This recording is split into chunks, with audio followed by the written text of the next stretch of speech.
So here we have the Mercedes A-Class on a 65 plate. I'm going to start off by showing you around the outside of the car, and then we'll hop in and run through some controls on the inside. But from the outside you can see it's a 5-door car with alloy wheels and tinted windows. Let's start off inside the boot and then we'll work our way around the rest of the car from there. As we approach the boot, you can see we've got plenty of boot space along with that 60/40 split folding rear seat should you wish to increase this space even further. Okay, so we're going to work our way back round to the front of the car now, and then we'll hop in and run through some controls on the inside. But now that we've done a full circle of it, you can see that it's in lovely condition the whole way round. Just briefly before we climb in, I think it's well worth seeing the interior from this exterior point of view. There's plenty to run through on the dashboard, so let's hop in and we'll do that right now. Okay, now that we're inside the car, we're going to start with the dials. On the left-hand side, we have the speedometer and fuel gauge. On the right-hand side, the rev counter and coolant temperature gauge. In the middle, you can see there's a digital readout for the speedometer. You can change that information. So, for example, you could have the total miles for the car displayed. And as you can see for yourself, they are 82,047. We have various different bits of trip computer and fuel economy information. And they are all changed using the buttons just here. Over on the right hand side, we have stereo and phone controls. You won't be able to use the phone controls until you pair the phone up to the car, and that is done over on this central screen just here. We are on the radio menu at the moment, as you can see, and you've got various radio presets just there.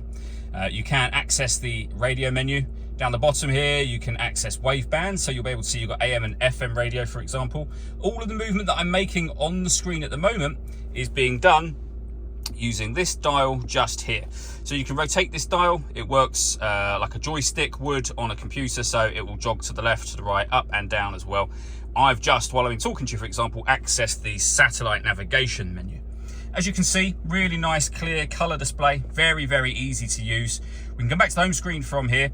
So radio is where you've got your AM, FM. Media is where you'll listen to your own music. So there's a number of ways of doing it, one of which, as you see, is an SD memory card input. Down the bottom here, you've got devices and the different ways in which you can listen to your music. CD player, USB input, for example, Bluetooth audio as well. So plenty of ways to listen to music in this car.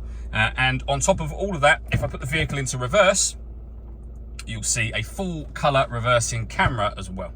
Working our way down, we have the main stereo for the car. So your CD player, main volume just there. Those buttons will access the menus I was operating just a moment ago. If you'd rather use those than the dial, then obviously you can do. You've got your SD memory card slot.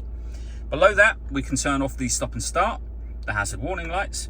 That will change the driving setup of the car. So you can put the car into sport, individual, eco, or comfort. Below that, we then have the dual zone climate control. So you can adjust the passenger temperature, the driver temperature. You can increase and decrease the fan speed. You can determine where you'd like the air to be distributed once it enters the vehicle. That button will then turn your air conditioning on and off again. Auto will, as you can hear, allow the car to take control of the fans and direction of the air so that it maintains these temperatures for you. Any manual adjustment will override that, and you can put it back on your own settings here as well. Below that, we have a 12-volt charging socket and some storage. We then have the 6-speed manual gearbox. All that leaves me to say is thank you for taking the time to watch this video. If you'd like to come and see the car in person and have a test drive, please feel free to give us a call here at Surrey Specialist Cars. We'd love to hear from you soon.